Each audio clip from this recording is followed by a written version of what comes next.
Hello friend, आप सबका हमारे यूट्यूब चैनल राय कोचिंग सेंटर में हार्दिक हार्दिक अभिनंदन है।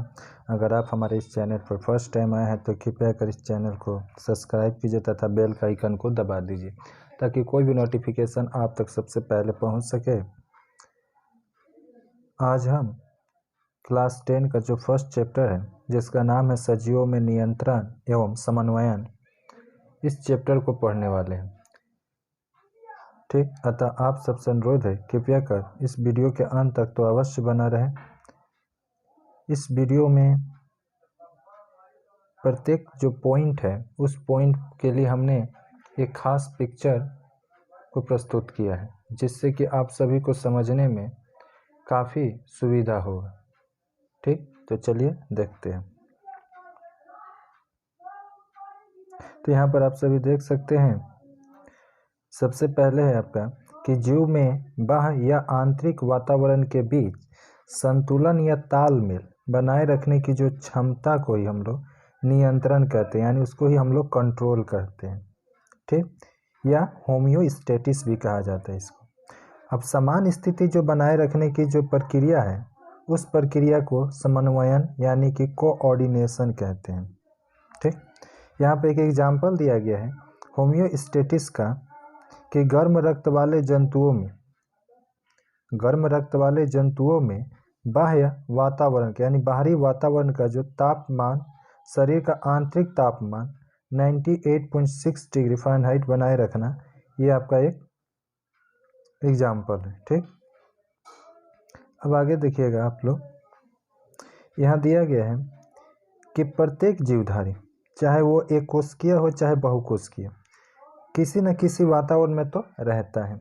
जीवधारी के शरीर पर उनके वातावरण का तो प्रत्यक्ष या परोक्ष रूप से प्रभाव भी अवश्य पड़ता है।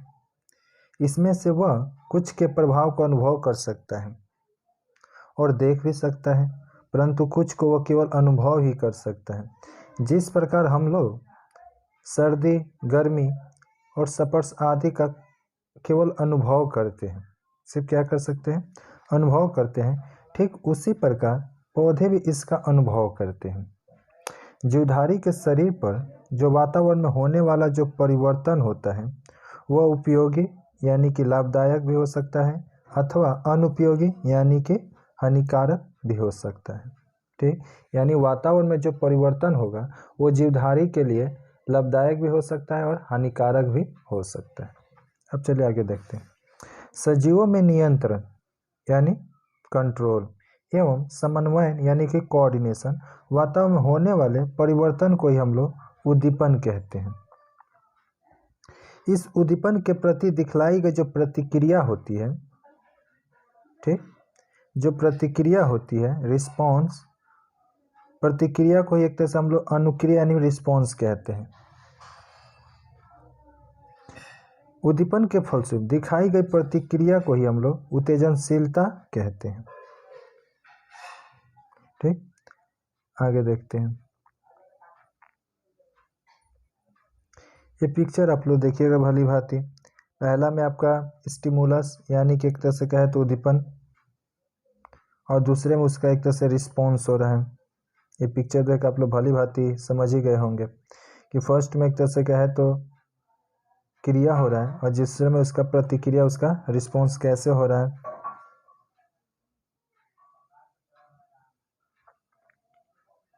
ये भी आप देख सकते हैं पिक्चर में।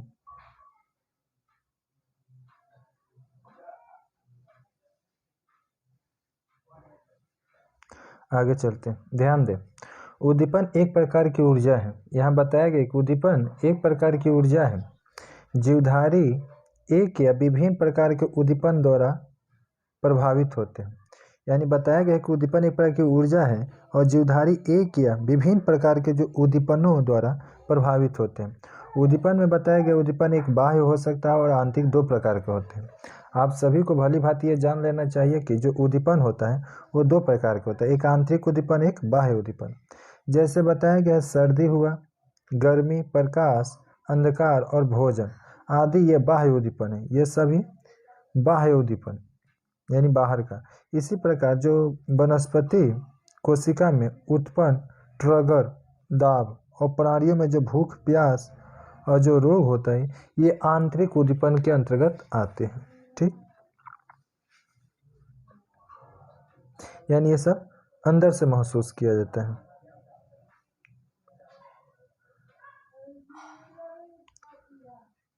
अब देखिए यहाँ पर बताया गया है आपका प्रोफेसर जगदीश चंद्र बोस का जन्म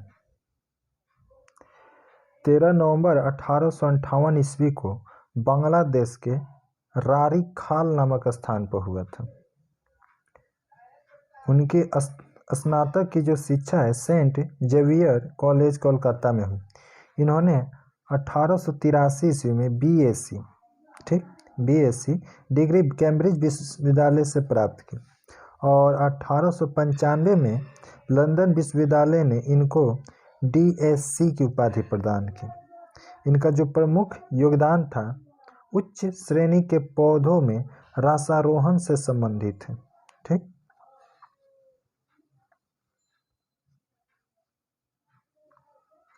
आगे देखिए, इन्होंने क्रिस्कोग्राफ तथा फोटो सिंथेटिक रिकॉर्डर और ऑसिलेंटिक रिकॉर्डर आदि उपकरणों की सहायता से पादप कोशिकाओं पर माइक्रो तरंगों के प्रभाव एवं उनकी कोशिका झिल्ली पर उत्पन्न विभवांतर का अध्ययन किया।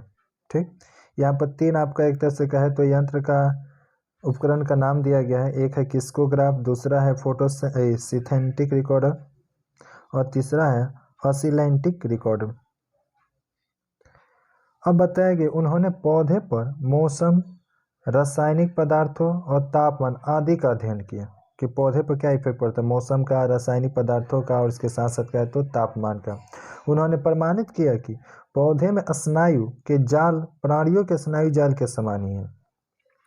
पौधा भी पीड़ा और स्नेह का अनुभव करते हैं और उनमें भी संवेदनशीलता का गुण मिलता है।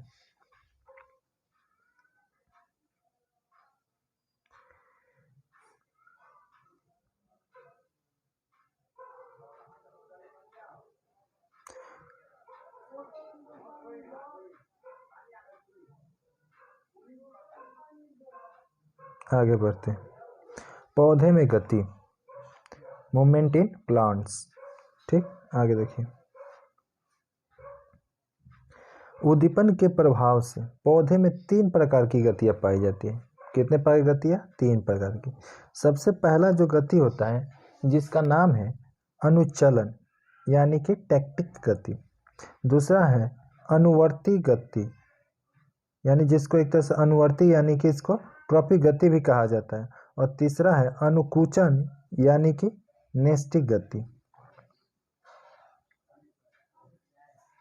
तो सबसे पहले हम लोग अनुवर्तनी गति के बारे में पढ़ लेते हैं जिसको ट्रॉपिक मूवमेंट भी कहा जाता है। तो यहाँ देखिएगा, इस प्रकार यह बाह्य उद्दीपन के प्रभाव से उच्च वर्ग के पौधे में होने वाली वह गति है, यानी ये जो गति है अनुवर्तनी गति, ये उच्च वर्ग के पौधे में होती है जिस पर उद्दीपन के दिशा का प्रभाव पड़ता है। ये सबसे खास लाइन है कि आप सबको ध्यान देना होगा कि इस पर उद्दीपन की दिशा का प्रभाव पड़ता है, उसे ही हम लोग अनुवर्तनी गति कहते हैं।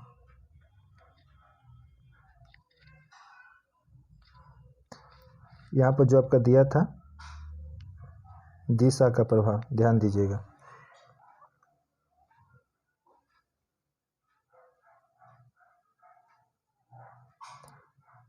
अब देखिए, यह गति मुख्य रूप से 3 प्रकार की होती है। सबसे पहले है आपका प्रकाशानुवर्तन,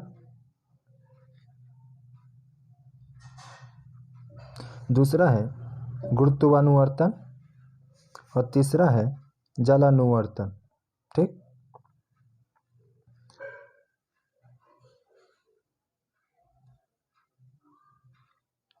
आगे देखिए, तो सबसे पहले हम लोग देखते हैं प्रकाशानुवर्तन में जिसको फोटोट्रॉपिज्म भी कहा जाता है। तो प्रकाश के प्रभाव से होने वाली वह ट्रॉपिक गति कोई हम लोग एक तरह से फोटोट्रॉपिज्म कहते हैं, यानी प्रकाश के प्रभाव से जो भी एक ट्रॉपिक गति होता है उसको फोटोट्रॉपिज्म गति कहते हैं। अब यहाँ पर यह देखिएगा, यदि यह गति प्रकाश के स्रोत के दिशा की ओर होती है, यानी जिधर से प्रकाश आता है और उसी तरफ ये पौधे अपना गति करते हैं, तो इसको हम लोग धनात्मक फोटोट्रोपिज्म कहते हैं। जैसे यहाँ एग्जाम्पल में दिया गया है कि तने का प्रकाश स्रोत की ओर मुड़ना। कौन सा पौधा का भाग प्रकाश की ओर जाएगा? तो तना।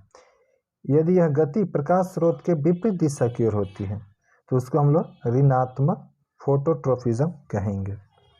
जैसे कि एग्जाम्पल में दिया गया है जड़ का प्रकाश स्रोत के विपरीत दिशा की ओर मुड़ना, यानी सूर्य से जो प्रकाश आता है उसके विपरीत आप लोग देख सकते हैं, प्रकाश तो स्रोत से आ रहा है किंतु जो जड़ है वो अपना उसके विपरीत भाग रहा है, यानी जमीन के अंदर भाग रहा है। ठीक, तो ये इसका हमारा विपरीत हो गया, तो ये हमारा हो जाएगा ऋणात्मक फोटोट्रोपिज्म।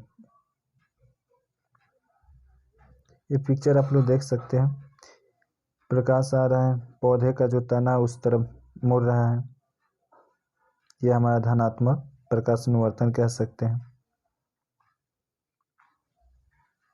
अब देखिए गुरुत्वानुवर्तन जियोट्रोपिज्म। पृथ्वी के गुरुत्वाकर्षण बल के प्रभाव से होने वाली वह ट्रॉपिक गति को ही हम लोग गुरुत्वानुवर्तन कहते हैं, यानी ट्रॉपिक गति जो कि एक तरह से पृथ्वी के गुरुत्वाकर्षण बल के कारण होती है। यह गति गुरुत्वाकर्षण बल के दिशा की ओर होती है, यानी जिधर गुरुत्वाकर्षण बल होता है उधर ही उधर इफेक्टिव हो, तो उसको हम लोग धनात्मक जियोट्रोपिज्म कहते हैं।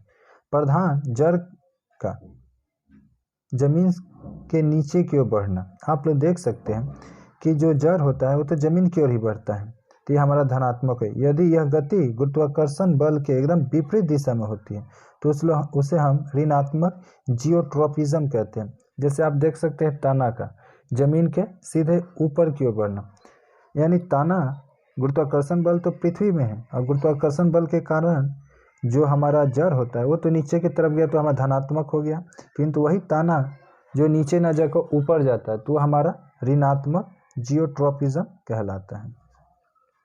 हम लोग देखते हैं कि बीजों में अंकुरन के पश्चात प्रधान जड़ नीचे की ओर अर्थात गुरुत्वाकर्षण की दिशा में जाती है और तना पृथ्वी के सीधे ऊपर अर्थात गुरुत्वाकर्षण के विपरीत दिशा में जाता है। इसीलिए जड़ में क्या होता है?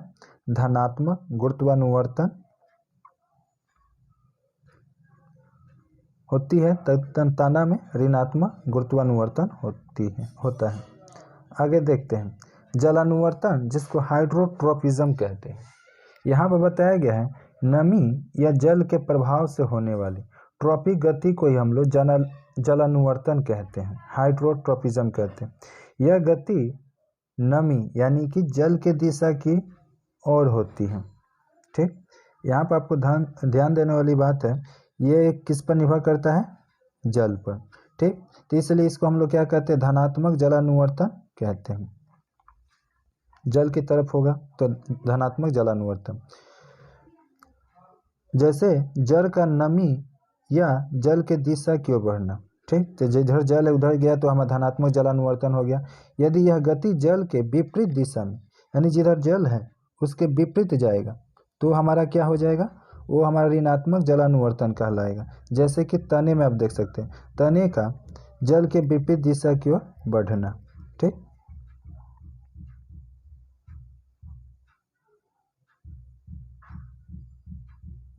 आगे आते हैं हम लोग। ये 3 नंबर लिखा है, उससे आपको कोई फर्क नहीं पड़ता है, या आप यहाँ पर अनुकूचन गति याद रखिएगा, 2 नंबर है, मिस्टेक हो गया है। यह गति प्रकाश, ताप तथा स्पर्श आदि उद्दीपन के प्रभाव से होती है। यानी ये अनुकूचन जो गति है जिसका नाम है नेस्टिक मोमेंट, ये मोमेंट एक तरह से कहे ये गति प्रकाश, ताप तथा स्पर्श आदि के उद्दीपनों के प्रभाव से होती है। उद्दीपन किसी ओर से मिले, यह गति पूर्व निश्चित दिशा में होती है। यानी यहाँ पर क्या दिया गया है, अर्थात इस गति पर उद्दीपन के दिशा का प्रभाव नहीं पड़ता है। आपको ध्यान देना होगा कि इस पर उद्दीपन का दिशा का प्रभाव नहीं पड़ता है, परंतु इस गति का उत्पन्न की तीव्रता पर प्रभाव पड़ता है। जो सबसे खास चीज़ है वो है इसमें आपका कि एक तरह से अनुकूचन गति में यहाँ पर तीव्रता, इंटेंसिटी का प्रभाव पड़ता है।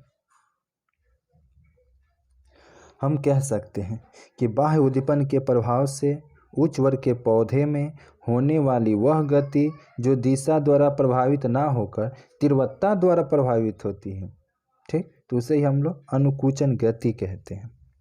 आगे देखिए, अनुकूचन गति निम्न प्रकार की होती है। पहला बताया गया है कापानुकूचन यानी सिस्मोनेस्टिक मोमेंट, वह नेस्टिक गति जो स्पर्श या संपर्क के कारण होती है, उसे हम सिस्मोनेस्टिक गति कहते हैं। जैसे आप लोगों ने देखा होगा, छूते ही छुई मुई के जो पत्रक होते हैं वो बंद हो जाते हैं, यानी उसमें कौन सा गति हो गया, सिस्मोनेस्टिक। यह क्रिया वायु के संपर्क या जल के बूंदों के स्पर्श के कारण से भी हो जाती है। ये पिक्चर आप लोग देख सकते हैं भली भांति। पहले में कैसे जो पत्तियां है छुई मुई की वह एकदम फैला हुआ है, किंतु जैसे उसको टच किया गया दूसरे पिक्चर में तो कैसे उसका कुछ पत्रक हैं जो सिकुड़ जाते हैं, यानी उसमें सिस्मोनेस्टिक गति हो रहा है। दूसरा देख रहे हैं हम लोग प्रकाशानुकूचन गति, जिसको हम लोग फोटोनेस्टिक मूवमेंट कहते हैं। तो वह नेस्टिक गति जो प्रकाश के प्रभाव से होती है, यानी कि वह नेस्टिक गति जो प्रकाश के प्रभाव से होती है उसे ही हम लोग क्या कहेंगे, फोटोनेस्टिक गति कहेंगे। जैसे सूर्योदय के साथ कमल के फूलों के जो दल होते हैं वो पत्रक खुल जाते हैं, और जैसे ही सूर्यास्त होते हैं तो एक तरह से कहे तो बंद हो जाते हैं, यानी यहाँ पर प्रकाश का प्रभाव पड़ता है। तो यहाँ प्रकाश का प्रभाव क्या देखिएगा कि सूर्योदय के समय क्या होगा कि कमल के जो फूल हैं वो तो खिल जाएंगे, और जैसे कम हुआ प्रकाश वहाँ पर क्या होंगे, वो बंद हो जाते हैं। जैसे पिक्चर में आप देख सकते हैं, यहाँ प्रकाश के साथ खिलना और दूसरे पिक्चर में आपका क्या है तो सिकुड़ जाना। ये डैंडीलायन के फूल की है पंखुड़ियाँ। आगे देखिए ऊष्मानुकूचन गति, वह नेस्टिक गति जो ताप के परिवर्तन के फलस्वरूप होती है। ताप के परिवर्तन यानी यहाँ पर थर्मोनेस्टिक, थर्मो मीन्स यहाँ बताया गया है ताप, यानी ताप वह नेस्टिक गति जो ताप के परिवर्तन के फलस्वरूप होती है उसे हम लोग थर्मोनेस्टिक गति कहते हैं। अब ताप बढ़ने से क्या होता है, एक ट्यूलिप और केसर के जो फूल हैं उन फूलों का एक तरह से खिलने लगते हैं, और जैसे ताप कम होगा तो उनकी क्या है तो एक तरह से वो कम ताप में बंद हो जाते हैं, ठीक। ये ऊष्मानुकूचन का ही तो प्रभाव है। देख सकते हैं पिक्चर, पहला पिक्चर में कम ताप होने के कारण ये थोड़ा कहें तो सिकुड़े हुए हैं, दूसरे में आपके ताप के कारण ये खिल गए हैं। आगे देखिए 4 नंबर निशानुकूचन गति, यहाँ बताया वह नेस्टिक गति जो प्रकाश में ताप, इसमें प्रकाश भी चाहिए और ताप भी चाहिए, कि सम्मिलित प्रभाव से होती है, उसे ही हम लोग निक्टोनेस्टिक गति कहते हैं। जैसे कि एग्जाम्पल बताए, तिप्तिया के पत्र का ताप बढ़ने से खुलना और कम होने पर बंद हो जाना, यानी यहाँ पर ताप भी चाहिए और प्रकाश भी चाहिए। ज़्यादा रहेगा तभी खुलेगा पत्र, नहीं और कम होगा तो बंद हो जाएगा। देख सकते हैं पिक्चर को आप लोग, नीचे में कुछ खुला हुआ है पत्र, कुछ बंद हुआ है। आगे देखते हैं रसायनुकूचन गति, जिसको हम लोग केमोनेस्टिक कहते हैं। तो वह नेस्टिक गति जो रसायन पदार्थों के कारण होती है उसे हम लोग कीमोनेस्टिक कहते हैं। जैसे सनड्यू, और यहाँ पर एक कीटभक्षी पौधा होता है जिसके टेंटिकल्स का प्रोटीन के प्रभाव में मुरझाना और को बतलाया गया है।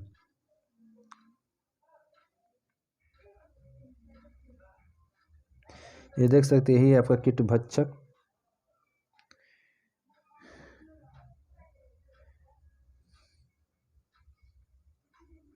आशा करते हैं ये वीडियो को आप लोगों ने सब्सक्राइब कर दिया होगा तथा ये वीडियो आपके लिए काफ़ी मददगार अभी तक सिद्ध हुआ होगा। तो चलिए आगे देखते हैं।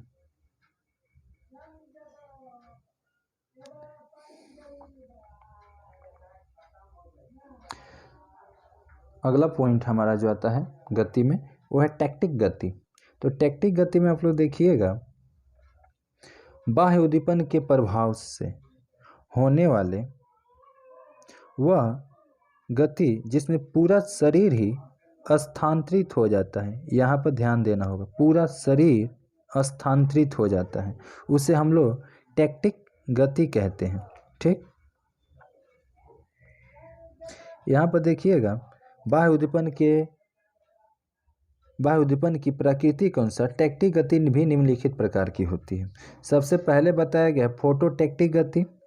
तो जब किसी पौधे में अनुचलन यानी कि टैक्टिक गति प्रकाश के कारण, फोटो मीन्स होता है आपका प्रकाश, तो जब किसी पौधे में अनुचलन यानी टैक्टिक गति प्रकाश के कारण होती है तो उस गति को ही हम लोग प्रकाश अनुचलन या फोटोटैक्टिक गति कहते हैं। जैसे आप एक एग्जांपल दिया गया है, शैवाल जो जिसको हम एल्गी कहते हैं, वो मंद प्रकाश की ओर गति करता है, जबकि अधिक प्रकाश के विपरीत दिशा में, यहाँ बताया गया है, जबकि अधिक प्रकाश के विपरीत गति करता है। क्लेमाइडोमस और यूलोथिक्स के जूस्पोर में प्रकाश की ओर होने वाली ये गति, ये पिक्चर देख सकते हैं। फोटोटैक्टिक मूवमेंट का है, movement of fools organisms in response to stimulus of light के कारण। ये पॉजिटिव फोटोटैक्टिक है और नेगेटिवली फोटोटैक्टिक है। आगे चलते हैं थर्मोटैक्टिक गति में। यदि किसी पौधे में जो टैक्टिक गति है, थर्मो मीन्स ताप, तो ताप के कारण अगर संपन्न होती है तो समझ लीजिए कि वो आपका ताप अनुचलन गति कहलाएगा, यानी कि थर्मोटैक्टिक गति कहलाएगा। ये कहाँ आपको देखने को मिलेगा, तो क्लेमाइडोमोनास द्वारा ठंडे जल से ये गर्म जल की ओर गति करते हैं, ये आपका इसका एग्जाम्पल है। तो ये देख सकते हैं यहाँ पर थर्मोटैक्टिक मोमेंट का ये पिक्चर। ठीक, it is the moment of full organism in response to external heat stimulus. एक तरफ में आपका पॉजिटिव थर्मोटैक्टिस हो रहा है और दूसरे तरफ में नेगेटिव।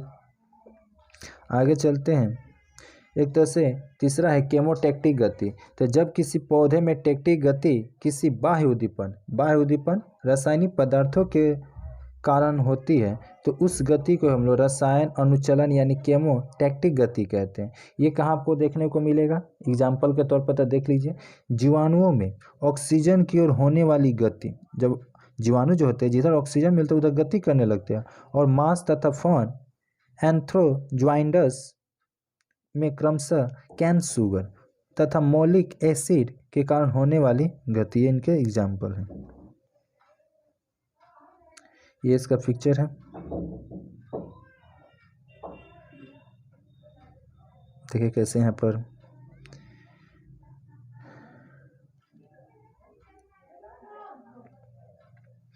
पर आपका टैक्टिक गति, नैस्टिक गति और ट्रॉपिक गति की तुलना सारणी दिया गया है। एक तरफ में फर्स्ट बॉक्स में विषय वस्तु है, दूसरा में टैक्टिक गति, तीसरा में आपका ट्रॉपिक गति और तीसरा में नैस्टिक गति है। तो सबसे पहले हम लोग देखते हैं गति की प्रकृति के हिसाब से। तो गति की प्रकृति के हिसाब से देखा जाता है कि जो टैक्टिक गति है वो प्रेरित गति है, जबकि ट्रॉपिक गति प्रेरित गति है और नास्टिक गति भी प्रेरित गति है। जबकि उद्दीपन की दिशा का प्रभाव देखा जाता है तो ट्रॉपिक गति पर होता है, टैक्टिक गति पर भी होता है और नास्टिक गति पर नहीं होता है। और 3 नंबर, गति के कारण अंगों में वृद्धि के हिसाब से देखा जाए तो जो आपका टैक्टिक गति है उसमें अंगों में वृद्धि नहीं होता है, ट्रॉपिक में वृद्धि होता है अंगों में, और नैस्टिक में भी अंगों में वृद्धि नहीं होता है। उसके बाद देखते हैं अंगों में प्रचलन यानी स्थान परिवर्तन के हिसाब से, तो टैक्टिक गति में स्थान परिवर्तन होता है, ट्रॉपिक में भी नहीं होता है और नैस्टिक में भी नहीं होता स्थान परिवर्तन।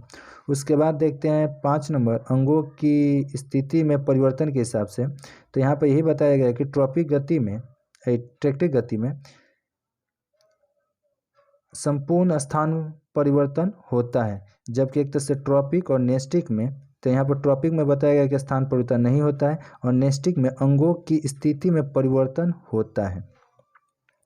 6 नंबर देख लेते हैं, उद्दीपन की तीव्रता का प्रभाव के हिसाब से देखा जाता है। तो उद्दीपन की तीव्रता के प्रभाव से देखा जाता है कि ये जो हमारा जो टैक्टिक गति है, ये टैक्टिक गति पर उद्दीपन की तीव्रता का अनुरूप गति में बदलाव आता है, ठीक। जबकि वही अगर हम ट्रॉपिक में जाते हैं तो ट्रॉपिक में कोई प्रभाव ही नहीं होता है। जबकि एक तरह से नैस्टिक गति में देखते हैं तो उद्दीपन की तीव्रता के अनुरूप अंगों में गति का प्रभाव दिखता है।